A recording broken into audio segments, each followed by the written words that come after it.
¿quiénes somos? No es una pregunta que nos responde el espejo. Por un lado, somos todo con lo que nos relacionamos. Somos nuestra familia, somos nuestros amigos, somos consumidores, somos creadores. Somos parte de un complejo engranaje que tiene a nuestro mundo en marcha. También somos lo que pensamos en nosotros mismos, pero lo que de verdad define quiénes somos es el qué queremos ser. Estamos hechos del mismo material que nuestros sueños, y nuestras ideas están hechas del mismo material que nosotros. El mundo en el que vivimos nos invita a plasmar parte de nosotros en él, a dejar una marca, a trascender. Cada cambio que hacemos impacta también a nuestro entorno. ¿Qué queremos ser? Se convierte en quiénes somos cuando hacemos. Queremos ayudarte a ser quien tú eres. Somos la Escuela de Negocios de América Latina con mayor proyección global, con nuestra base firme en México y nuestro espíritu extendiéndose por el mundo. Una comunidad de líderes y mentes sobresalientes que cambian desde su espíritu la realidad de los negocios. Tú eres lo que nosotros somos. EGADE Business School. Minds Igniting Change. Bienvenidos a EGADE Future Forums. Mi nombre es Carlos Schell. Yo soy profesor emérito de la EGADE Business School del Tecnológico de Monterrey. Hoy tenemos con nosotros al profesor William Halal, que nos presentará su último libro y pues que está muy ligado a lo que nosotros desarrollamos aquí en EGADE. Sustentabilidad, tecnologías emergentes, negocios conscientes, capitalismo consciente, economías verdes, economías circulares, términos que han emergido en los últimos años como herramientas o medios para sobrepasar los enormes abismos creados por la pandemia, por las brechas sociales, las migraciones, por el cambio climático, por los plásticos, por el agua. Debido a esto, las crisis de valores, el poder de unos pocos sobre los medios de comunicación, falsa información, falta de Estado de Derecho, incapacidad de administración pública, exceso de corrupción, situaciones muy frecuentes en América Latina se han incrementado. Esto nos lleva a un gran reset, a una innovación disruptiva hacia un cambio de la conciencia, bien estructurado, que sea consecuencia de una evolución basada no en las cosas, no en los hechos, sino en los individuos y su capacidad de integrarse. Hoy, como parte de nuestros diálogos entre pensamientos del suite, del grupo del suite de la EGADE, con el apoyo de la EGADE Future Forums, me place mucho presentar al profesor William Halal. Él ha estado como yo, es ingeniero en la tecnología, sin embargo, hoy nos muestra un concepto muy diferente a este background que él tiene, que voy a leer en un momentito. Professor Halal is a professor emeritus at George Washington University with degrees from Purdue and University of California, Berkeley. Professor Halal has published 7 books and hundreds of articles, consults to corporations and governments, and is a frequent speaker. Bill also served as major in the U.S. Air Force, an aerospace engineer on the Apollo program, and is a business manager in Silicon Valley. He has received several prizes for his articles and programs. Professor Halal has been cited by the Encyclopedia of the Future as one of the top 100 futurists in the world. Also, he is founder of the TechCast, a think tank that has been dedicated for decades for the forecasting of technologies, future studies, observing the world, and is explaining the problems of global crisis and asking intelligent structure alternatives, intelligent questions, plans, and strategies. Well, it has a very extensive curricula, but well, it's my pleasure to introduce William, my old friend, and he's going to present his book. His book is called Beyond Knowledge, How Technology is Driving an Age of Consciousness. Well, he will explain in a little minute this title, because it's a breakthrough title, okay? Well, with you, William Halal, please. Thank you, Carlos. It's a great pleasure to be here. And I should say, buenos dias. Buenos dias. I'm so glad to be invited. Here, I'm going to share my screen now. Now, this is this presentation makes a remarkable claim. It says that we are entering an age of consciousness now, not 20 years from now. Now, it's here now, but it's not the consciousness that we would want. It's a difficult consciousness, as we have all this craziness going around in the world. But we are in an age of consciousness, and it changes everything. We are faced with a crisis of maturity to determine whether we survive as a civilization. That is really, I think, the challenge. And I'm also going to tell you that I think what I call the life cycle of evolution, the model of civilization's progress through thousands of years, shows that we are likely to experience a mental spiritual revolution in this decade, I think, to create a global consciousness that will allow us to surmount the crisis of maturity. That, in a nutshell, is my talk. Now I'm going to go ahead and give you some details. Here is a summary of the entire talk. I'm going to start by showing you the most likely scenario from our work at TechCast for 2030. And then I'm going to show you why we're moving beyond knowledge now to an age of consciousness. And then I'm going to outline the life cycle of evolution, which is, I think, a model of civilization's progress. And I think you'll find this convincing. And then we're going to say something about the crisis of global maturity, climate change, and all of that. And then I'm going to make the case for a mental spiritual revolution that I think is likely. It's not certain, but I think it's likely. And then we're going to talk about how we shape consciousness, because consciousness is a new frontier.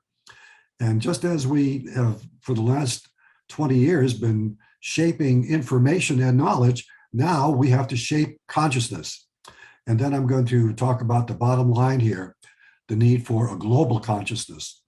And then finally, if we have time, the need to transform institutions so that they have a different consciousness. So that's my talk in a nutshell. If you want to look at something about the book, go to this link here, beyondknowledge.org, and you'll see a summary of the entire book.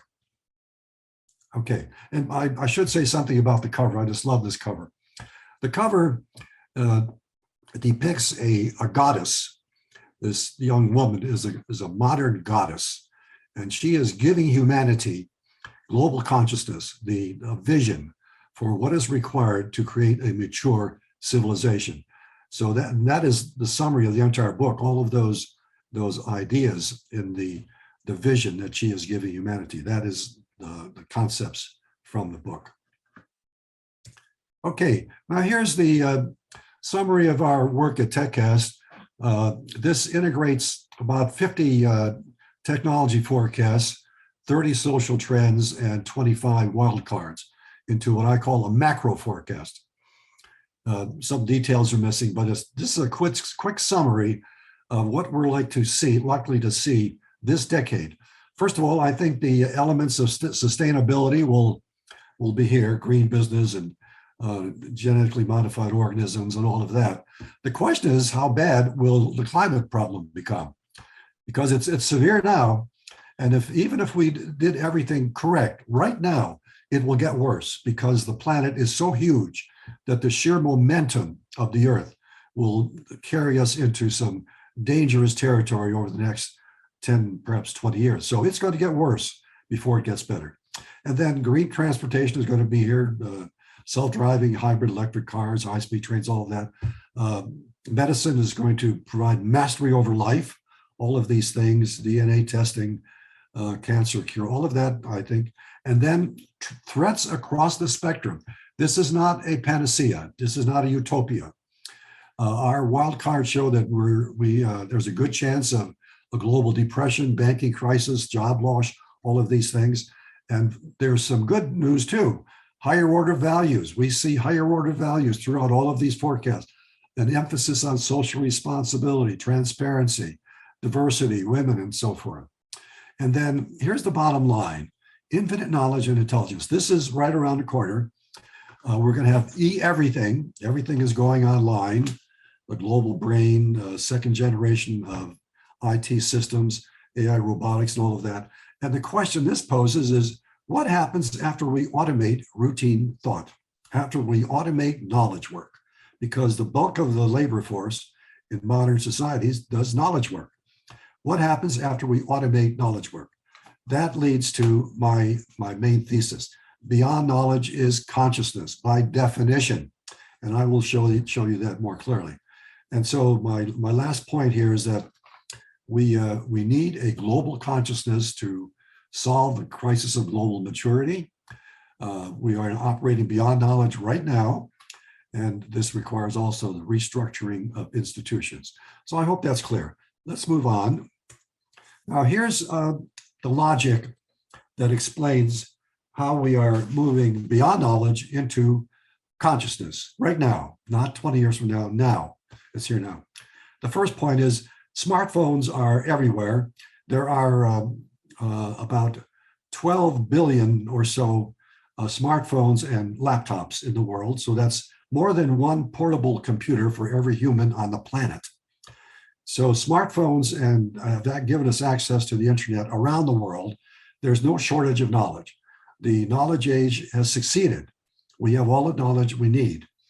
And that my next point is where the book starts. Teilhard de Chardin, the great Jesuit anthropologist, long ago forecast a new sphere, a web of consciousness enveloping the earth. The new sphere is here today with more than one computer per individual connected to the internet. And that's really what's driving all of this, the digital revolution. And then social media. We know that social media is a great danger right now because everybody's connected. And so it provokes emotion, controversy, and disinformation. A great challenge. It's a big problem that has to be solved. In fact, I have a new piece coming out called How to Tame the Social Media Monster. It's a monster now. It's distorting our consciousness, and it has to be brought under control. And then the point I made earlier, AI automates knowledge. So what follows knowledge? Everything beyond knowledge is consciousness. And you can see it here in the model of consciousness. This is based on a literature review, and it shows the various functions of consciousness, starting at the bottom with perception and learning and knowledge and so on. That is the objective domain of consciousness. That's what computers can do, the objective stuff. But that is what's being automated. And so humans are being moved up this hierarchy into the subjective domain, emotion, empathy, purpose, will, values, beliefs. And that's where the danger lies now. We see a lot of crazy beliefs and values, and that has to change. So this is the logic that allows me to conclude we are now moving beyond knowledge into consciousness. Now here's something I'm very proud of. I worked on this for decades, the life cycle of evolution. I think this is an accurate depiction of the advance of civilization from the very beginning. And you can see the vertical scale runs through the various stages of evolution, the biological age when the life was created, and then the nomadic age when humans were formed 4 billion years ago. And so we had the agrarian age, the industrial age, and so forth. We're at the knowledge age now, and the horizontal scale shows the time in a log scale. You have to use a log scale or else you wouldn't see anything. If you didn't have a log scale, this would be a flat line and it would make a sharp turn up. You wouldn't see anything. But with a log scale, it stretches out the curve and you can see the details now. As a matter of fact, my photo is obscuring the main part of the curve. I don't know if you can see that. I don't know what to do about that. But anyways, it's there. I wonder if we could do something about that. Let me see what I can do here. Yeah, that's better. There we go. Okay, so you can see what's going on now, pretty much. And so I think this is inaccurate. These are all empirical data points. This is not speculation. I've worked on this for decades. And I think that the data points are all correct. And when I plotted this the first time, I was amazed to see that the curve fits almost precisely.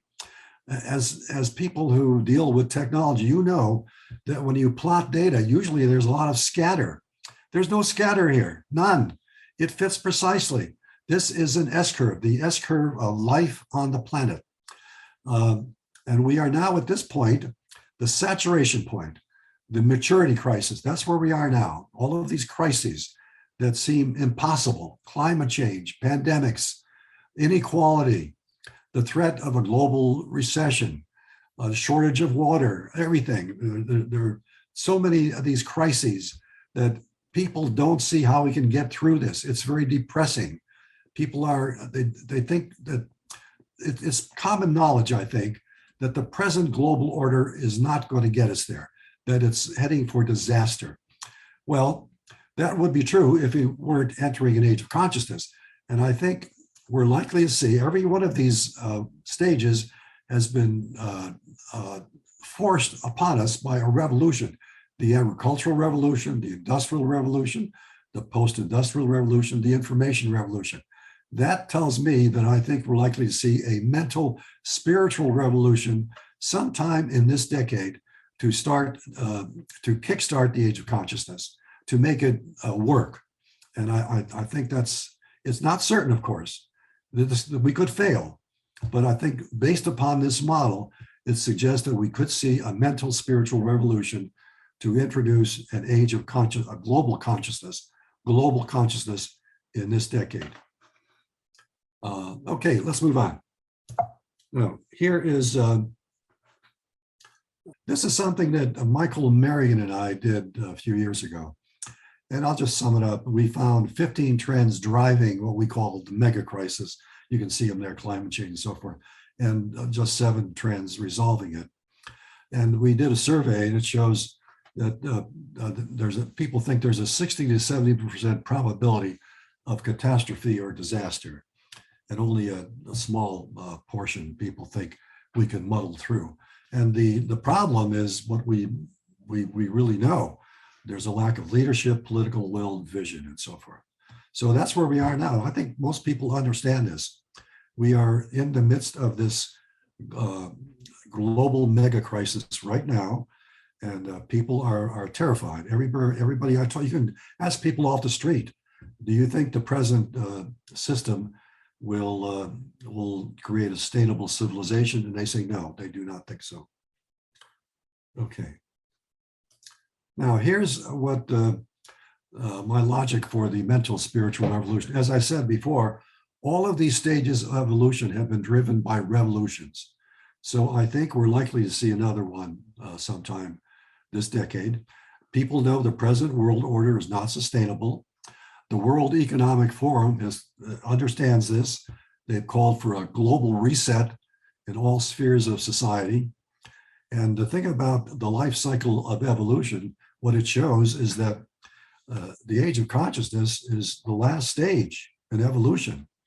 It culminates the life cycle. It culminates the growth of civilization on the planet. So it leads to global maturity. That's where we're heading. We're heading towards a global maturity if we can do it. We may not do it. We may not be able to make it as a civilization, but that's where we're heading, towards global maturity. And here's some trends. The Business Roundtable in the United States 2 years ago announced the end of shareholder supremacy, which means profit. Profit is no longer the main goal of business. They now know that all of the other stakeholders should be involved, employees, customers, and so forth. That is revolutionary. That is a change in business consciousness. And I think there's enormous potential for that if we get it right.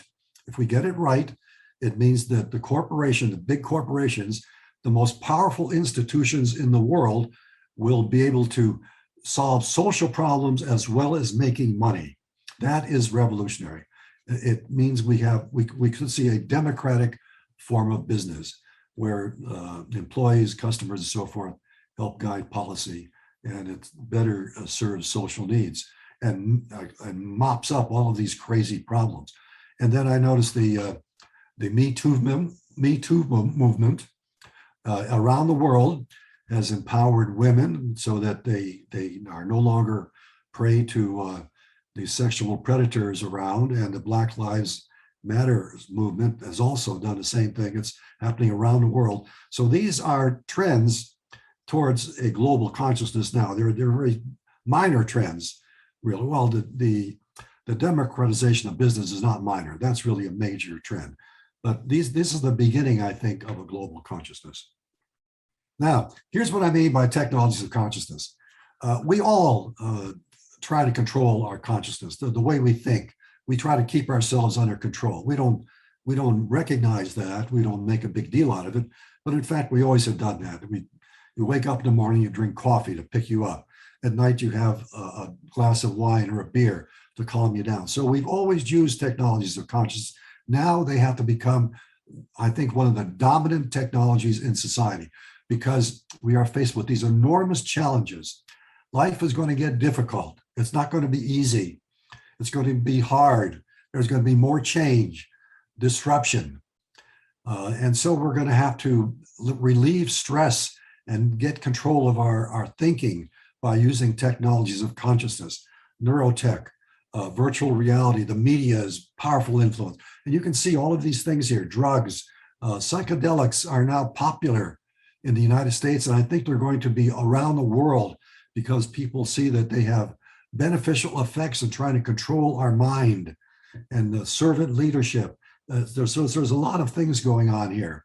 And I want us to think about these as technologies of consciousness, things that we use to shape our awareness, our mental mood, and keep ourselves under control. Now here's what I mean by global consciousness. This is not a utopia. It's not wishful thinking. It's a vision for what's needed to create a sustainable world. Just like in a business, you have to have a vision if you want to create a successful vision, a successful business. So these are the requirements that would make a civilization sustainable. We've done a lot of studies on this at TechCast, and we've used these ideas with a variety of groups, and they find it reasonable, that it makes good sense to them. So here are the 5 principles. The first is treat the earth and all life forms as sacred. The life on this planet is so rare, it's a miracle. We've been looking throughout the universe, or at least a large part of the universe, for other signs of life, intelligent life. For 50 years, we have found nothing yet. That shows how unique the planet Earth is. It's a miracle. We should treat it as a miracle. That doesn't mean we can't use the Earth and the environment, but we should do it with reverence and make sure it's healthy.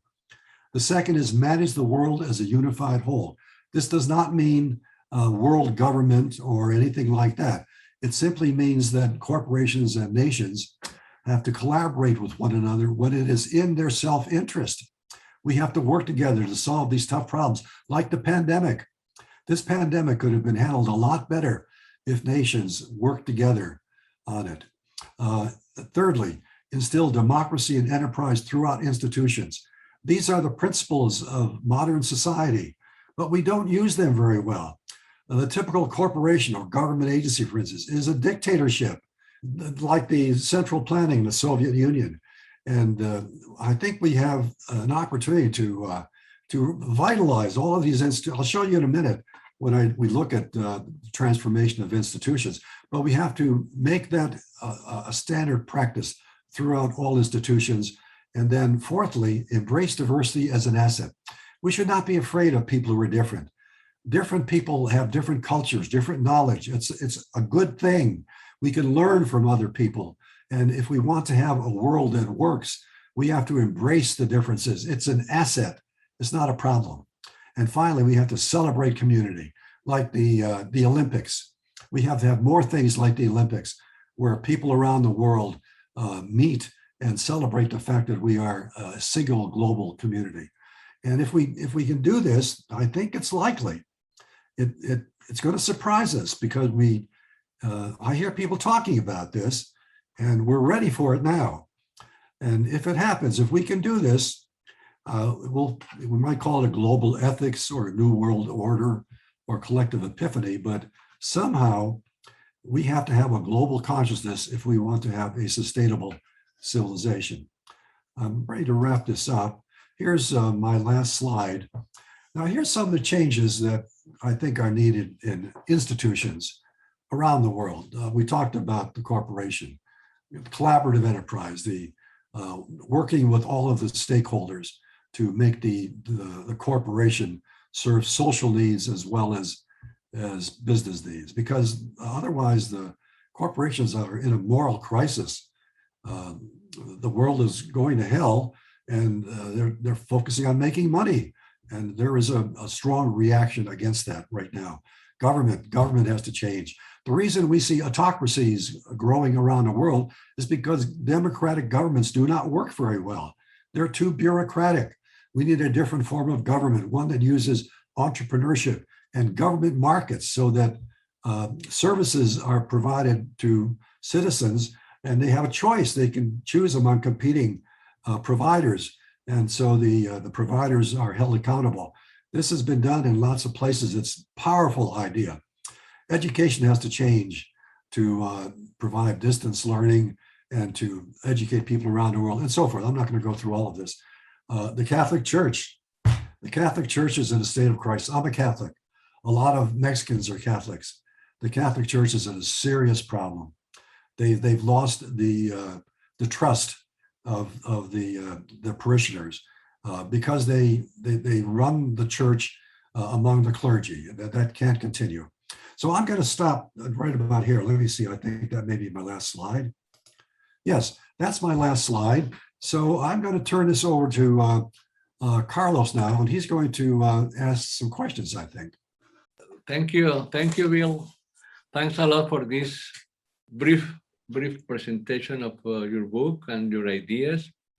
I have a couple of comments or questions to you. I know that you come from a technological background, and what was your motivation to write this book? A step forward, current human evolution from information, knowledge, wisdom, and now how come you arrive to consciousness as the final or to empower the technological growth that we have in this age? That's a great question, Carlos. When I was getting my PhD at Berkeley, that was 50 years ago, that was during the free speech movement during the 60s. And I was so impressed with Daniel Bell's book, The Coming of Post-Industrial Society. It really caught my attention.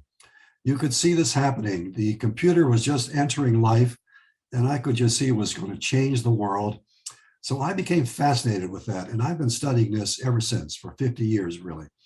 Everything else I've done is a part of that type of study. And this book is the culmination of that work. This brings it to a conclusion. I hope that answers your question, Carlos. Yes, Bill, but I like to know, I am a technician also, and I like to know why did you make the switch, or how did you integrate the technology background to this more abstract, more spiritual? I see. Well, I could, I was focusing, as you know, with the TechCast project on the technology itself, although we studied social trends. But I could see that the technology was not the problem. It was the impact on society that was the problem. And when social media appeared and all of this craziness started coming out in the United States, it's the big lie, the lie that the 2000 presidential election was stolen. When that came out, I could see that things were changing. This was different. And the election of Trump just made it so clear that we were entering uncharted territory. And it was the social impact of technology that was more important than the technology itself. And the inability to address climate change was another thing that worried me. This is described in the preface to the book, by the way. If you see the book, read the preface and it'll explain to you the evolution of my thinking, how I got to this point. I was also impressed by Willis Harman. Maybe you know Willis Harman. He was a famous futurist, and he wrote a great book about 30 years ago, Global Mind Change. Willis was ahead of his time, but he was right. I remember telling Willis that I had this great idea about a democratic corporation. And he said, Bill, that's not going to do anything unless you have a change in consciousness. And it took me 30 years to understand what Willis was talking about. This is a very hard thing to understand. You have to make a mental shift. You have to make a change in your own consciousness to understand this. So it asks a lot of people. It's a difficult thing to grasp. But once you grasp it, everything makes more sense, I think. I hope that answers your question, Carlos. Yeah, thank you. I like a lot the term, the technologies of consciousness, but I think it's a little controversial mix, no? How do you think we can implement a program, no, as a program to promote a global consciousness? And I include Latin American countries, developing countries, no, in this whole program, to have an effective change of consciousness. And I'm on the sustainability area, sustainable. So how can you impact the sustainability of the planet, of the human race with this new approach? I think it would be a great thing for the Mexicans to do. I have a piece in the last issue of Arras, which is the military magazine of the Mexican government. Maybe you know that magazine. There's a nice piece in it. And that's what I say. If you want security, it's not protection against war. It's protection against the global mega crisis. And that Mexicans, like every other country, should be developing their own version of global consciousness. That would be the smartest thing you can do to get ahead of the problems, to create a sustainable Mexico. A regional consciousness, but toward a global impact, no? Yes, yes. So now let's talk a little bit about businesses, because this is a business forum, no? And I'd like to ask you, no? In your book, you express quite a controversy concept. I quote, when business serves all stakeholders instead of focusing on profits, is no longer capitalism. You call it collaborative enterprise or democratic enterprise. Yes, that's right. Can you elaborate a little bit more for us? Because this is a business forum, so please. Yeah, you're right. That is a very important point. We like to call it capitalism, but that's really not an accurate statement. It's a market system that we're really talking about. Market systems. Market systems can differ enormously. One form of market system is capitalism, where the focus is on capital, on money. The new model that's emerging now, the stakeholder model, would no longer be capitalism because it would not focus on capital alone. It would focus on all of the stakeholders. So it's more accurate to call it democratic or collaborative. It's still a market system, but it's not capitalism because it doesn't focus on capital alone. Is that clear? Yes, and include the other client, the other customer, which is the natural environment. No, we have to include yes, of course, yes. To focus on this area. No. Oh yes, of course. Yeah, we should stop using the term capitalism. We should start calling it something else, like collaborative enterprise. That would be more accurate. More accurate, okay. Yeah, the term capitalism is a limited term. It has all of the wrong meaning. It's confusing. It's an old term. We should stop using that. Unless if you add the three stakeholders, no, natural capital, the economic capital, and the social capital, no? Yes, as a complete term, or that takes the three stakeholders together. No, but always when you design the business, you have to design it with the three stakeholders in mind, no? Not separate, but in mind. I think that could be a far more powerful form of free enterprise, much more powerful. Yeah. Okay. And the countries that do this, I think, could lead the world, Carlos, because the world needs this so badly. That's why it's happening in America, because business people know that if they don't do something about the social problems, there won't be an economy. That we're heading for disaster. So they're forced to address the social problems. So what would your recommendation for developing countries but under this new approach? Right now, not in the past, not in the future, right now, what would be the good measurements to take in order to take advantage of this new approach? Well, ideally, the corporation should be, the board of directors should represent all of the stakeholders. You should have employees on the board, senior employees like union officials, consumer advocates, people from the local government, and collectively they would make policy that solves social strategic problems. This would not be social responsibility. That's an old idea. Right. That doesn't work because that's philanthropy. That's just doing good. You have to create value, and you create value under this new concept by solving strategic problems with the stakeholders, because the stakeholders know best how to serve their needs. If you want to have loyal customers, you have to talk to the customers and find out what they want. And that would make the corporation more successful in terms of money and serving the needs of customers. So I don't think there's a conflict of interest here. Business people have a great opportunity. They have an opportunity to be social heroes and to lead the way into a very difficult So future. more than just responsibility is to create value for the three stakeholders, for the three ones, for the nature, for the social environment, and also the economic Exactly. establishment. Okay. Create value for everybody, all the stakeholders, because they are all interrelated. Right. It's one integral system. It's a socio-economic system. Every corporation, every organization is a socio-economic system. I mean, social, environment, and economic, no? Yeah, exactly, yeah. And so we should optimize for the entire system. The problem is how to design a business strategy. Well, because sustainability is expensive to apply, no? Sustainability is expensive, and then how to design a business model with all together. Okay. Well, we have business firms that have been doing this for years, for decades, really. In every country, there's always a leading edge that does this, but they've been marginalized. They've been ignored because the main business culture is focused on profit.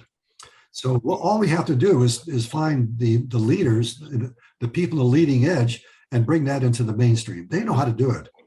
It's just been ignored. So we have to create an economy, like a circular economy, like something that provokes and provides this natural capitalism and also economic capital to the social issue. Yeah, like for instance, in Spain, it's the Mondragon. The Mondragon has been doing this for 50 years. Mondragon. Yes, in Spain. Mondragon, yes, in the Basque country. Yeah, they're very successful. So this has been happening around the world, but now we have to make it in the mainstream, bring it into the mainstream, learn from them. Right, excellent. Okay, Bill, I think that we are going to cut here, and I want to thank you. Thank you, Carlos. For your participation, and also,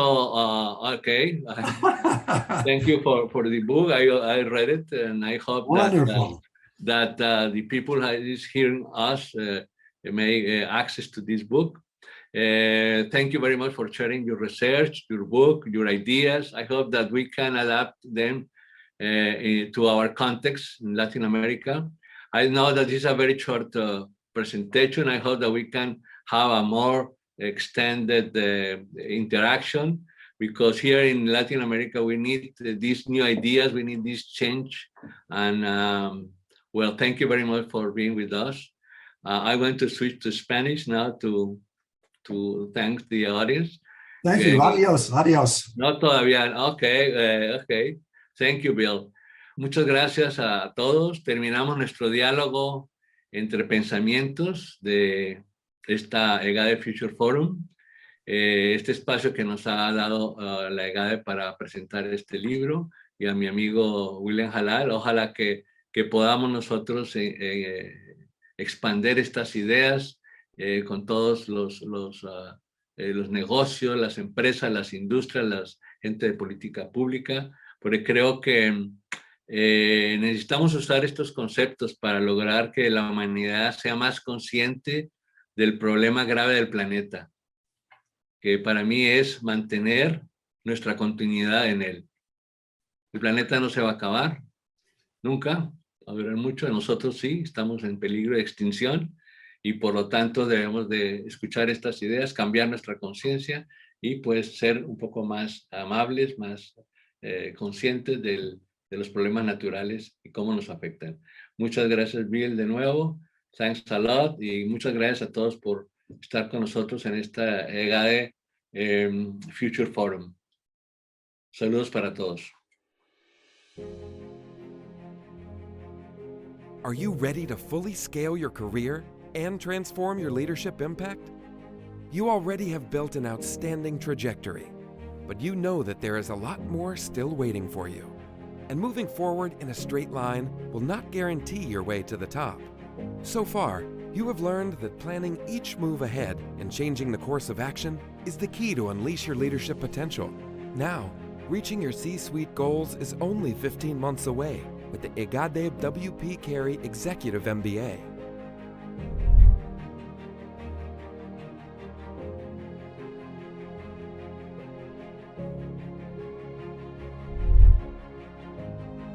Seize this unique opportunity of getting an unrivaled double degree in Latin America. A unique partnership between EGADE Business School at Tecnológico de Monterrey and the WP Carey School of Business at Arizona State University. Experience a true executive immersion with 3 global residencies along with like-minded international business leaders.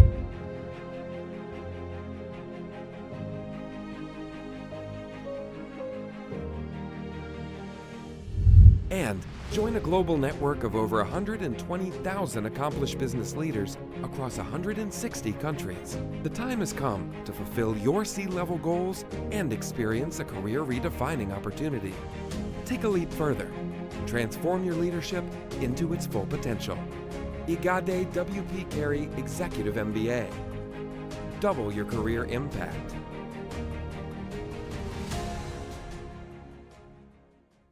Conviértete en un líder experto en la innovación financiera donde sea que te encuentres. EGADE, Maestría en Finanzas Online. Un programa de tan solo 18 meses para acelerar tu crecimiento a tu ritmo y sin necesidad de mudarte. Optimiza tu aprendizaje a través de un modelo 100% digital con plataformas y metodologías de vanguardia. Siempre de la mano de la Facultad de EGADE Business School.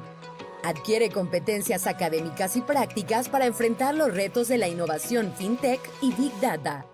Comparte con expertos de la industria, destacados emprendedores y compañeros internacionales para enriquecer tu experiencia y red de contactos. Accede a exclusivos cursos, talleres y experiencias internacionales en línea para potenciar tu crecimiento más allá de tu especialidad. Forma parte de la nueva generación de líderes que están transformando las finanzas a escala global. EGADE, Maestría en Finanzas Online. EGADE Business School, la escuela de negocios número 1 de América Latina. Challenge the present, shape the future.